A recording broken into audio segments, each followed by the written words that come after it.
હું તો બેસી જાઉં છું, લો કરો દર્શન. ત્યારે બધી ઇન્દ્રિયો કહે છે કે ના ના ના ના, તમે જ સૌથી નસીબદાર છો, તમે જ ભાગ્યશાળી છો.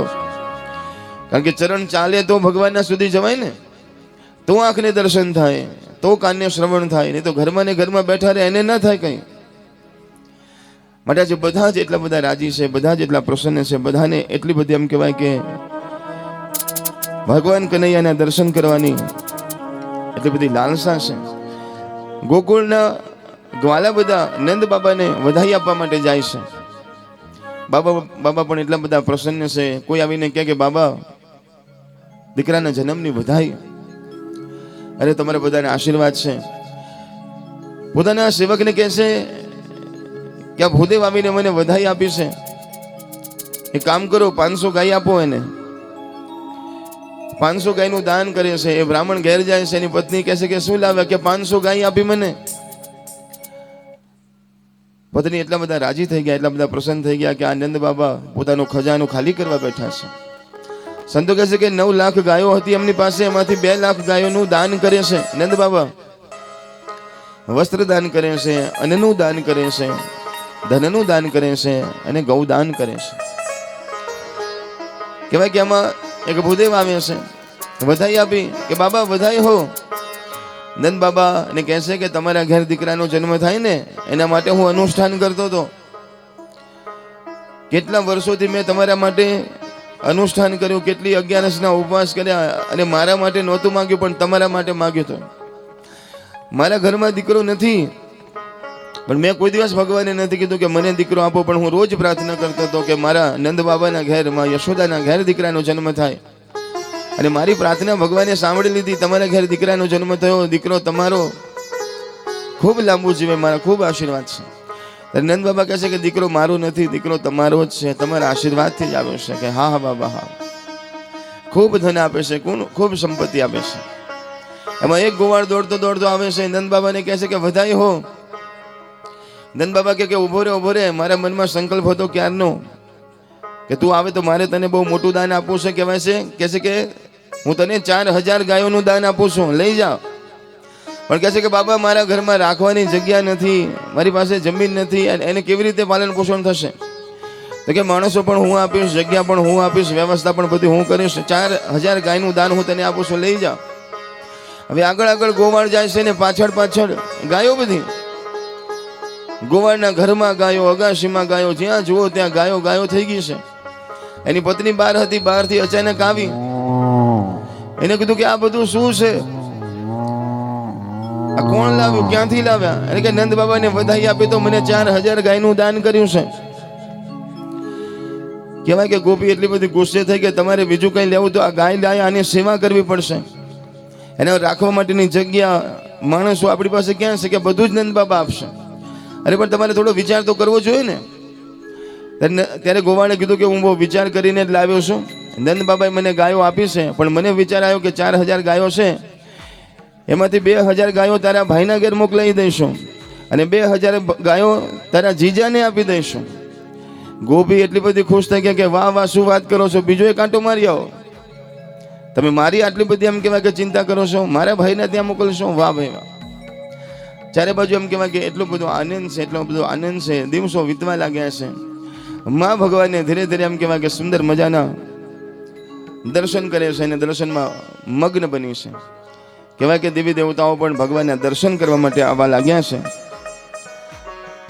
સુંદર મજાના 8મની રાતે ભગવાનનો જન્મ થયો. 9મના દિવસે સુંદર મજાનો ઉત્સવ થયો. કહેવાય કે ઉત્સવની ખબર ધીરે ધીરે કરતી સમગ્ર બ્રહ્માંડમાં થઈ છે. અને દેવાદિદેવ શ્રી મહાદેવજી કૈલાસમાં બેઠા છે. ત્યાં આગળ સમાચાર પહોંચ્યા અને મહાદેવજીને પણ થયું કે લાવ જરા મારે પણ મારા કનૈયાને દર્શન કરવા માટે જવું છે. એટલે મહાદેવજી દર્શન કરવા માટે નીકળ્યા. એટલે મહાદેવજીના 2 ગણો વચ્ચે શૃંગી અને ભૃંગી આવ્યા અને કીધું કે અમારે તમારી જોડે આવું છે. કીધું કે ભગવાનના દર્શન કરવા માટે જ્યારે જઈએ ત્યારે એકલા જવું જોઈએ. જ્યારે મંદિરે જઈએ ને, અથવા જ્યારે ભગવાનની ભક્તિ કરતા હોય ત્યારે એકલાનું બહુ મહત્વ છે. તમે ધ્યાન કરતા હોય, જપ કરતા હોય, ભગવાનના કીર્તનમાં વધારે માણસો હોય તો ચાલે, ભગવાનની કથાની શ્રવણમાં વધારે માણસો ચાલે, પણ જ્યારે ભગવાનના દર્શન કરવા માટે ઘરેથી નીકળીએ ત્યારે એકલા હોય, કારણ કે એકલા હોય તો આપણે ભગવાનની યાદ કરીએ, ભગવાનના વિચારો કરતા કરતા મંદિરે દર્શન કરવા જવાનું છે. પણ આજના માણસો એમ કહેવાય કે મંદિરે દર્શન કરવા જાય તો બે વ્યક્તિને સાથે લઈને જાય કે જોડે જોડે ચલો, અને ભક્તો સાથે હોય તો કઈ વાંધો નહીં, ભગવાનની વાતો કરતા કરતા જાય. પણ સંસારની વાતો કરતા કરતા મંદિર સુધી પહોંચે. અને તો ઘણા તો મંદિરે દર્શન કરીને પાછા વળે ને કોઈક બેનપણી કોઈ મળે ને તો પૂછે પણ ખરા કે કાલ તમે દેખાયા નહીં હો, તમે બેનપણીને દેખવા ગયા હતા ત્યાં કે ભગવાનને દર્શન કરવા માટે ગયા હતા? કહેવાય કે ભગવાનના મંદિરમાં ભગવાનના જ દર્શન કરવાના છે, એની જ વાત કરવાની છે. ભગવાનની જે સુંદર મજાની છબી મારીને તમારી સામે હોય, મૂર્તિ હોય, એના સુંદર મજાના દર્શન કરવાના છે. ભગવાને કેવા વાઘા પહેર્યા છે, ભગવાને કેવા શણગાર કર્યા છે. કહેવાય છે કે જેમ એક ભક્તને ઘણાને નિયમ હોય કે મારે રોજ ભગવાનના દર્શન કરવા જવાનું, જ્યાં સુધી ભગવાનના દર્શન ન કરે ત્યાં સુધી ઘણા પાણી પણ ન પીતા હોય, ચા પણ ન પીતા હોય, નિયમ હોય છે. તો કહેવાય કે જેમ ભક્તને ભગવાનના દર્શન કર્યા વગર ન ગમે, એમ ઘણી વાર ભગવાનને પણ ભક્તને જોયા વગર નથી ગમતું. સાંભળો છો ને બધા? હા, એ નથી બોલતા હો. જેમ ભક્તની ઈચ્છા હોય કે મારે ભગવાનના દર્શન કરવા છે, એમ ભગવાન પણ રાહ જોવે છે.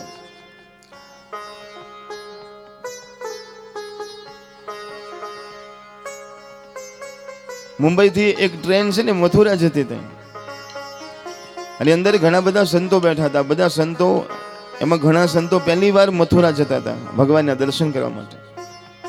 તમે એક સંન્યાસી મહાત્મા પણ હતા, કનૈયાના બહુ સરસ મજાના ભક્ત હતા, અને હંમેશા કાનાની બાલકૃષ્ણને હંમેશા પોતાની સાથે રાખતા હતા. રોજ સરસ મજાની સેવા કરે, પૂજા કરે કનૈયાની. ટ્રેનમાં નીકળ્યા છે તો એને થયું કે હું જાઉં તો મારો કનૈયો પણ મારી જોડે હોવો જોઈએ, એટલે કનૈયાને પણ જોડે લઈને બેઠા છે. નીચે વચ્ચે ને 3 સીટ હોય ને, એમાં ઉપર એમનો નંબર આવ્યો છે. તો ઉપર બેઠા છે, સૂઈ ગયા છે, અને પોતાના માથા જોડે ભગવાન કૃષ્ણને બિરાજમાન કર્યા છે. ટ્રેન ચાલી છે, રાત્રે 12:30-1 વાગે મથુરા પહોંચવાનું હતું. ભગવાનને લાડ કરે છે, ભજનો ગાય છે, કીર્તન કરે છે. નીચે પણ સંતો, ઉપર પણ સંતો, આવી રીતે આ ગાડી આવતી હતી. એમાં મથુરા આવી ગયું, સ્ટેશને ટ્રેન ઊભી રહી, પણ બધા આરામમાં જ હતા, કોઈને ખબર ન પડી. અને એમ કહેવાય કે જ્યારે સીટી વાગી કે હવે મથુરાથી આગળ જાય છે ટ્રેન, ત્યારે એક સંતને ખબર પડી કે મથુરાનું સ્ટેશન આવી ગયું છે. બહાર જોયું ત્યારે ખબર પડી, અરે કે ઉઠો ઉઠો બધા, ઉઠો, જલ્દી ઉઠો. તો નીચે હતા એ બધા પોતાનો સામાન લઈને ઉતરી ગયા, વચ્ચેવાળા ઉતરી ગયા. આ ઉપર જે મહારાજ હતા એ પણ એમનો સામાન હતો લઈને ઉતરી ગયા, કારણ કે અચાનક કીધું કે ઉઠો ઉઠો, તો એ પણ એમનું જે સામાન હતો લઈને ઉતરી ગયા. ભગવાન રહી ગયા ટ્રેનમાં. કહેવાય કે જ્યાં ઉતારો હતો એ આશ્રમમાં પોતે આવે છે, બધો સામાન એમ કહેવાય કે મૂકે છે. અડધી રાત થઈ, સવારનો પહોર થયો, બધા સંતો ઉઠ્યા છે. મહારાજને નિયમ કે સવારના પહોરમાં ભગવાન કનૈયાના દર્શન કરે એટલે ઊભા થઈને કનૈયાને શોધે છે કે મારો લાલો ક્યાં ગયો, મારો કૃષ્ણ ક્યાં છે. તો પોતાના પોટલામાં જોવે છે, પોતાના સામાનમાં જોવે છે કે કદાચ અંદર હશે, તો ખોલીને જોવે છે, નથી દેખાતા ભગવાન. પોતાની નીચે બીજા સંત જે હતા એને કહે છે, તરત દોડે છે કે મારો કનૈયો તમારી પાસે છે કે ના. જેટલા સંતો હતા બધાની પાસે દોડે છે કે મારો કનૈયો જોયો, મારો કનૈયો જોયો. કીધું કે અમે તો કોઈએ જોયો નથી. ભગવાન ક્યાં હતા? તો કે ટ્રેનમાં ઉપર જ હતા મારી સાથે. તો કે કદાચ ટ્રેનમાં રહી ગયા હશે તો કે એ ટ્રેન તો અહીંયાથી આગળ જતી હતી, ભગવાન ક્યાં ને ક્યાં પહોંચી ગયા હશે. રડવા લાગે છે, હે પ્રભુ મારાથી બહુ મોટી ભૂલ થઈ ગઈ, મને સામાનમાં જીવ રહ્યો પણ ભગવાન તમને રાખી દીધા. રડવા લાગ્યા છે. રડતા રડતા પ્રાર્થના કરે છે, હે પ્રભુ તમે મારી પાસે પાછા આવી જાઓ, હે પ્રભુ મારી પાસે પાછા આવી જાઓ. એમાં જો મોટા સંત હતા એને કીધું કે ઊભા ઊભા બૂમો પાડવાથી થોડા આવશે, જાઓ જરા ત્યાં આગળ. રેલવે સ્ટેશન પહોંચો, ત્યાંના માણસો હોય એની સાથે કોઈ પરિચય કરો, ટ્રેન ક્યાં સુધી પહોંચી છે, આપણો નંબર આપો, તો કોઈ ત્યાંથી ભગવાનને લઈને આવતી વળતી ટ્રેન હશે તો પાછા મોકલશે. તો ટિકિટો લઈને એમ 2-4 સંતો દોડ્યા છે. અને ત્યાં આગળ બધા ટ્રેનના અધિકારીઓ ઊભા હતા. દોડતા દોડતા જાય છે કે મુંબઈથી હમણાં જે મથુરાની ટ્રેન ગઈ ને મહારાજ, એ ટ્રેનમાં અમે બધા આવ્યા હતા. એ ટ્રેન ક્યાં છે, કેટલે પહોંચી છે, એમાં મારા ભગવાન છે. એમાં એક માણસ દોડતો દોડતો આવે છે કે ભાઈ પેલી મથુરા વાળી ટ્રેન કેટલે પહોંચી છે. એટલે કે શું થયું પણ? એટલે પેલો ભાઈ કહે છે કે મથુરા વાળી ટ્રેન અહીંયાથી આગળ ગઈ જ નથી, અહીંયા ઊભી છે. પણ કે એનો સમય તો અત્યારે જવાનો હતો. કે જવાનો હતો, અમે બધા જ એની અંદર 100 માણસો લાગ્યા છે એ શોધવા માટે કે આ ટ્રેનમાં ખરાબી શું છે. કહેવાય કે મથુરાનું સ્ટેશન છોડ્યું અને થોડું આગળ ગઈ ટ્રેન ને પછી બંધ થઈ ગઈ છે, ત્યાંથી આગળ વધતી જ નથી. અમે શોધીએ છીએ બધા કે એમાં શું થયું છે. તો તમારે શું થયું? તો કે મારો ભગવાન કૃષ્ણ અંદર રહી ગયો છે. ત્યારે પેલા પણ બહુ ભક્ત હતા કે જાઓ જલ્દી જાઓ અને તમારા ભગવાનને લઈ લો તો ટ્રેન આગળ ચાલે. તમારા ભગવાને અમારી ટ્રેન રોકી દીધી. તમારા ભગવાન અમારી ટ્રેન આગળ નથી જવા દેતો, તમે જલ્દી જાઓ. અમે 100 માણસો લાગેલા છે કે આ ટ્રેનમાં કોઈ ખરાબી નથી, આગળ ચાલતી કેમ નથી. પણ હવે ખબર પડી કે આ કાનુડો અંદર બેઠો છે ને, આ એની લીલા છે.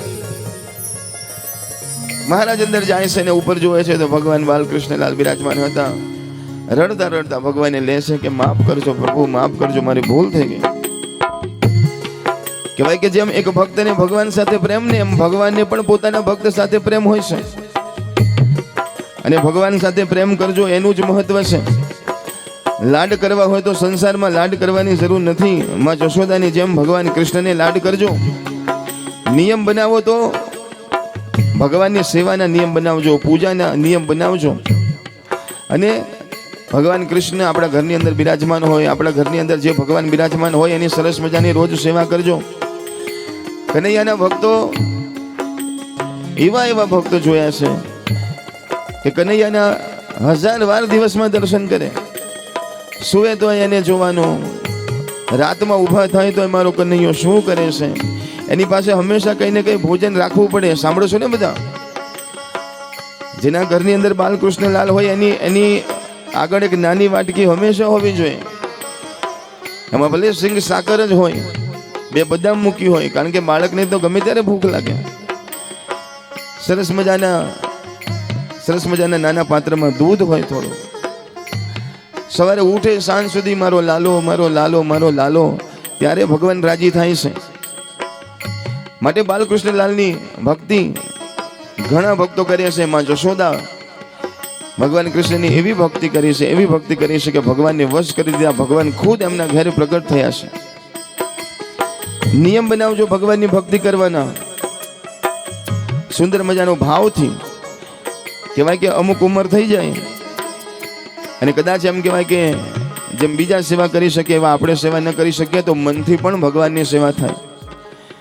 પથારીમાં બેસી જવાનું છે, નિર્ણય કરવાનો કે મેં સ્નાન કરી લીધું છે, મારા ભગવાનને હું સ્નાન કરાવું છું. વિચારવાનું છે કે હું વૃંદાવન પહોંચી ગઈ છું અને સરસ મજાનું યમુનાનું જળ લીધું છે અને ભગવાન બાલકૃષ્ણને હું સ્નાન કરાવું છું. સુંદર મજાની રીતે ભગવાનને લાડ કરવાના છે. કેવી રીતે કરવાના છે?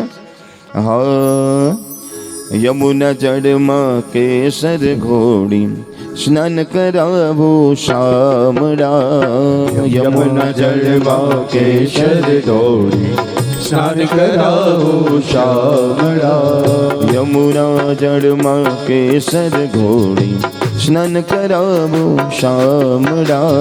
યમુના જળમાં કેસર બધાએ બોલવાનું છે. સ્નાન કરાવું શામળા.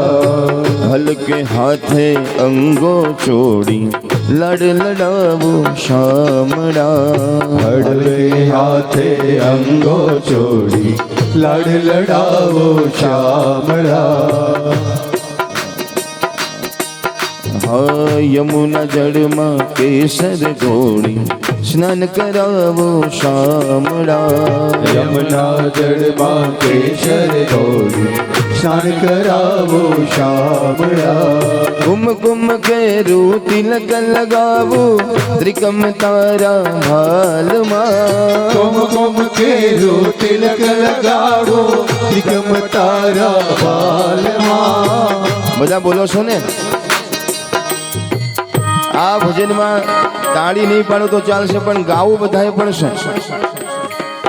અને ધીરે ધીરે સ્નેહલભાઈ. યમુના જળમાં કેસર ઘોડી સ્નાન કરાવો શામળા. યમુના જળમાં કેસર ઘોળી સ્નાન કરાવો શ્યામળા.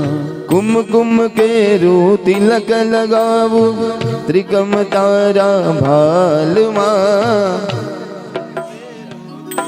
લગાડું ગમ તારા બાલમાં. અલબેલી આંખોમાં આંજો અંજન મારા વાલમાં. અલબેલી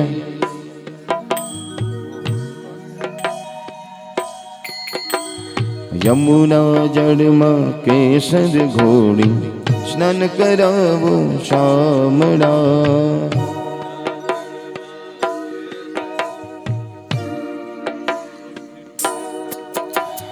હસતી જાવો વાટે ઘાટે નાચી ઉઠો તાલમાં.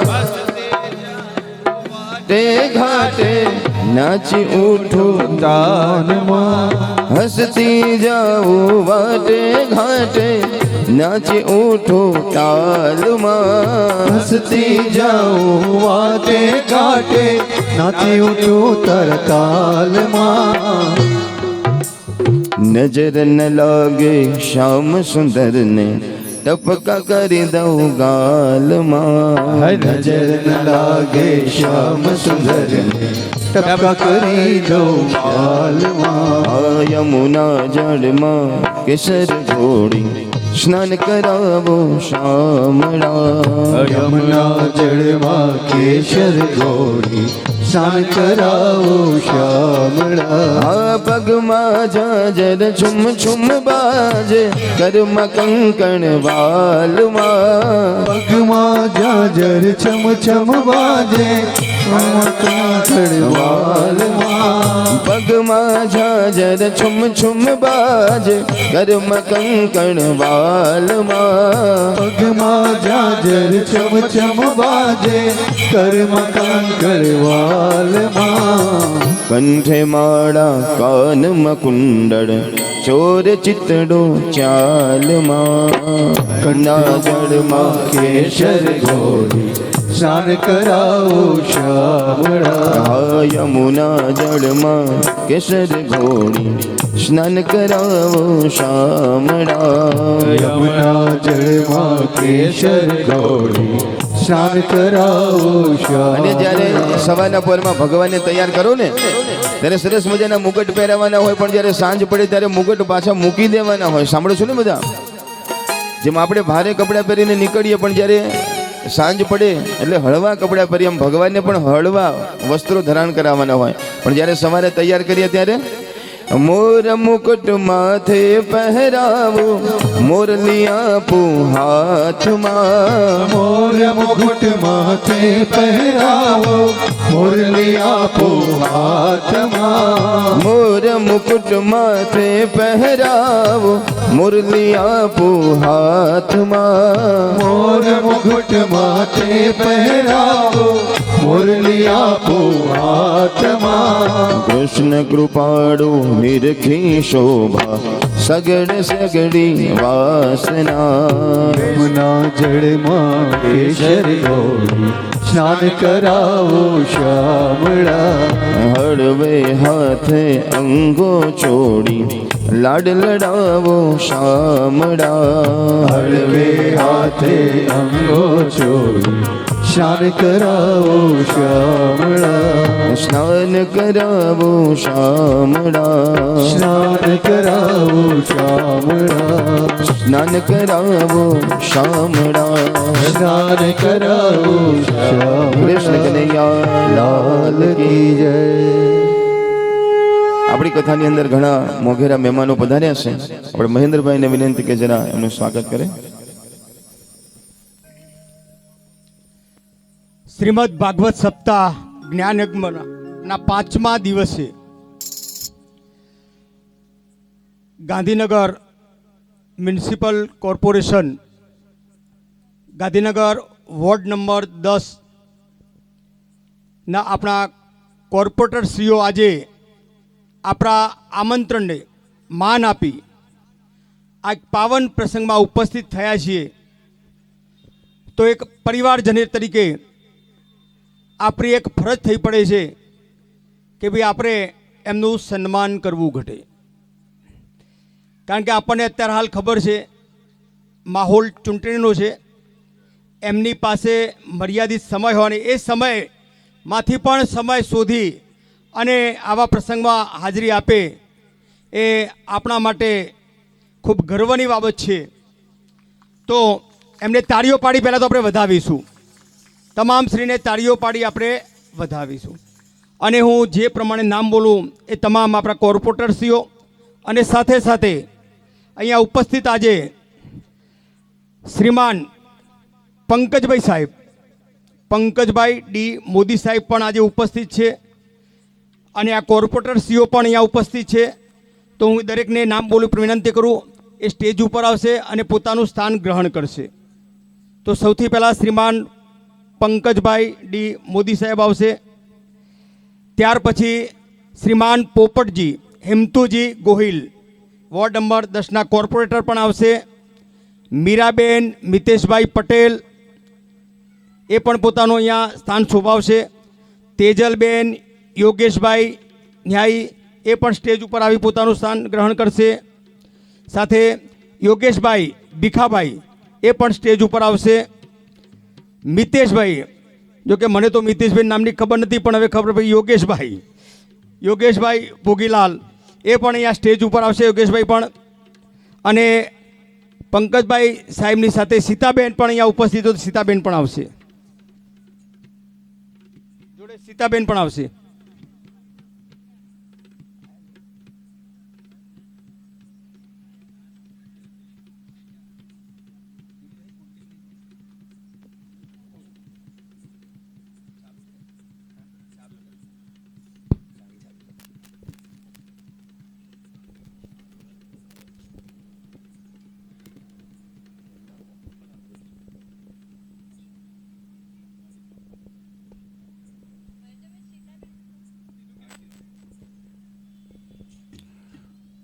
જોરદાર તાળી પાડી આપણે તમામ મહેમાનશ્રીઓને આપણે આ જગ્યા ઉપર વધાવીશું. સુંદર મજાની શ્રીમદ ભાગવત કથા આપણા ગોપાલ મહિલા મંડળ રાયસણ દ્વારા આ સુંદર મજાનું આયોજન થયું અને એની અંદર આજે મોઘેરા મહેમાન આપણી વચ્ચે પધાર્યા છે. તમામ મહેમાનોનું મંડળ વતી અહીંયાથી સન્માન પણ કરવાનું છે. તો સુંદર મજાના ભગવાન શ્રીના આશીર્વાદ લઈ પોથીજીના આશીર્વાદ અહીંયાથી પ્રાપ્ત કરે અને ત્યારબાદ અમારા મંડળ દ્વારા સુંદર મજાનું એમનું સન્માન પણ અહીંયાથી કરવામાં આવશે.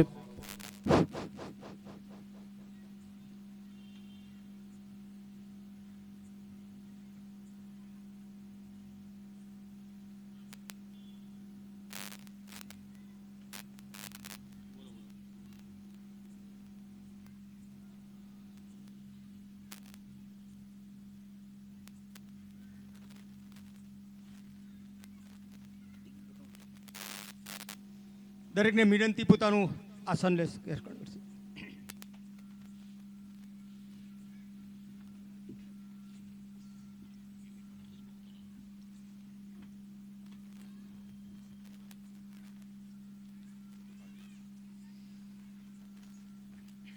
વોર્ડ નંબર 10 4 કોર્પોરેટરશ્રીઓ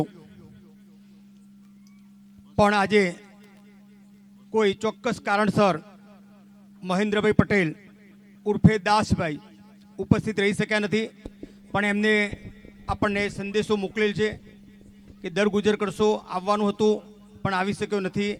શક્ય હશે તો હજુ આપણી પાસે સમય છે, ચોક્કસ એ આવશે આપણી વચ્ચે.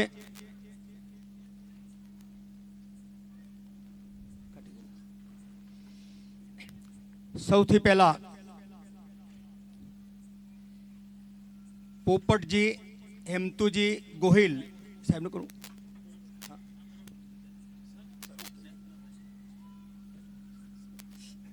સૌથી પહેલા અહીંયા વડીલ સન્માનીય અને આ વિસ્તારના જોઈએ કે ભાઈ આ વિસ્તાર અને એમાં એક સરસ મજાનું ધામ પંચેશ્વર મંદિરનું ધામ, જેમના કારણે અહીંયા ધામધૂમતું થયું છે.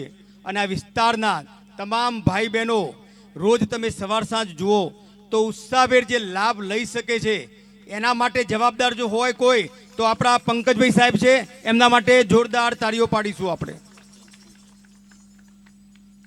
તો સૌથી પહેલા આપણે સાહેબનું અહીંયા સન્માન કરીશું અને સન્માન કરશે મહારાજ.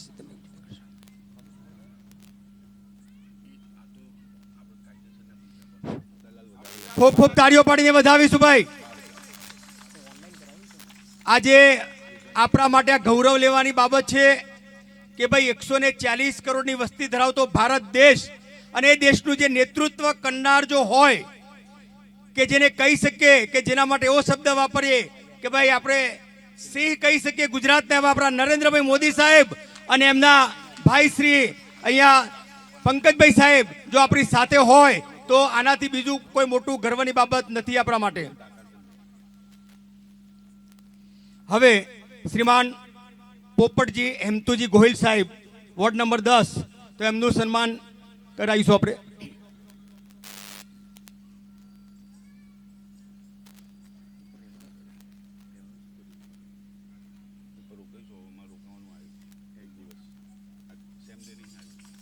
તાળીઓ પાડીશું પોપટજી હેમતુજીભાઈ ગોહિલ માટે. એમનો પણ ખાકો ઇતિહાસ છે. આ પંચેશ્વર મંદિર જે થયું એમાં પણ એમનો સી ફાળો છે. મને એવું જાણવા મળ્યું છે કે જે જગ્યા હતી એ જગ્યા આ મંદિર માટે જે આપવા માટે એમનો જે સહયોગ છે એ કદી ભૂલાય એમ નથી. એમના માટે ખૂબ તાળીઓ પાડીશું. મીરાબેન મિતેશભાઈ, મીરાબેન યોગેશભાઈ બોલો કાકા, મિતેશભાઈ લખાવ્યું યાર, મેં કહેતો તો ભાઈ મિતેશભાઈ તમે આજે જ નામ ખબર પડી. આવો બેન ના ફાઈન કરવાનો તો સીધા બેન ફાઈન કરાવો ગમે તે તમે. હા આપો સીધા બેન ના કરાવો.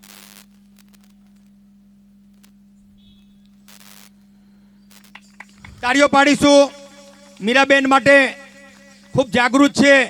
જ્યારે જરૂર પડે ત્યારે, જ્યાં જરૂર પડે ત્યાં, કોઈ પણ જરૂરિયાત હોય ત્યાં હંમેશા આપણી સાથે રહે છે. ખૂબ ખૂબ આભાર મીરાબેનનો. તેજલબેન યોગેશભાઈ આવી,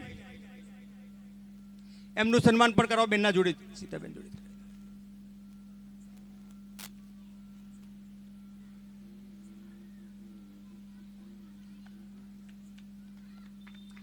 તાળીઓ પાડીશું બરાબર.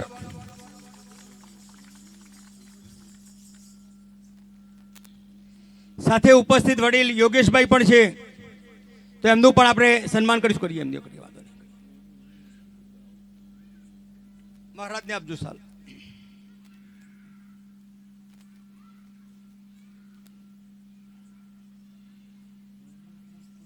તાળીઓ પાડીશું. ખૂબ ખૂબ ખૂબ ખૂબ એમનો આભાર માનીશું. હવે મિતેશભાઈ, યોગેશભાઈ ભોગીલાલ પટેલ, ખરેખર જ્યારે એમને જોઈએ મને તો ખૂબ આનંદ થાય છે એમને મળવાથી, જોવાથી. જ્યારે જોઈએ ત્યારે હંમેશા હસતા જ હોય, આનંદમાં જ હોય, ખુશીમાં જ હોય. અને કોઈ પણ કામ હોય ગમે ત્યાં હોય એ તૈયાર જ હોય. કોઈ પણ પછી ધાર્મિક કામ હોય, સાંસ્કૃતિક હોય, સામાજિક હોય, કોઈ પણ કાર્યની અંદર આ રાયસણ ગામમાંથી આપણને અહીંયા એવા દાતાઓ મળે છે, ઘણીવાર એવા આપણને જ્યાં જરૂર પડે ત્યાં ઊભા રહેનાર આપણને મળે છે. તો આ દરેક માટે ખૂબ આભાર માનું છું. એવા જ આ યોગેશભાઈ છે તો યોગેશભાઈનું સન્માન થશે. આપણે તાળીઓથી એમને વધાવીશું.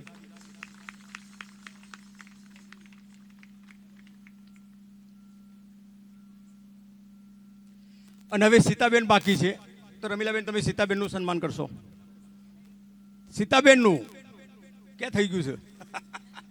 કોને કર્યું? ક્યારે કર્યું? તો વાંધો નહીં, સારું વાંધો નહીં.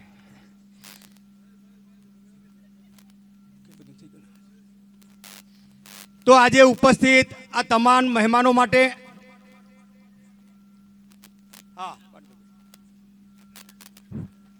તાળીઓ પાડીશું સીતાબેનના સન્માન માટે.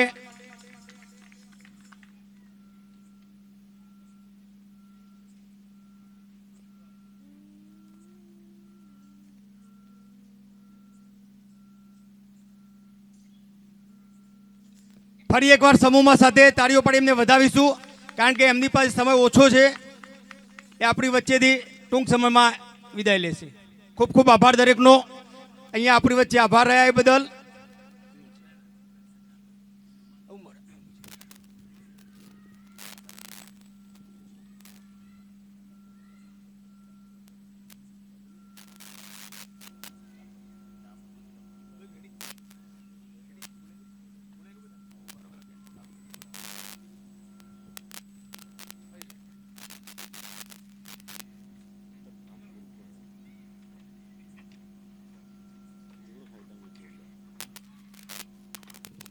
હવે વચ્ચે આપણે સમય ન બગાડવો પડે એટલે આપણા જે દાતાશ્રીઓ છે ને જેમનું સન્માન આજે કરવાનું છે એ પણ સાથે આપણો પ્રોગ્રામ પૂરો જ કરી દઈએ છીએ, જેથી છેલ્લે આપણે સમય બગાડવો ન પડે અને આપણી કથામાં આપણને ક્યાંય વિલંબ ન આવે, કોઈ તકલીફ ન પડે. આજના જે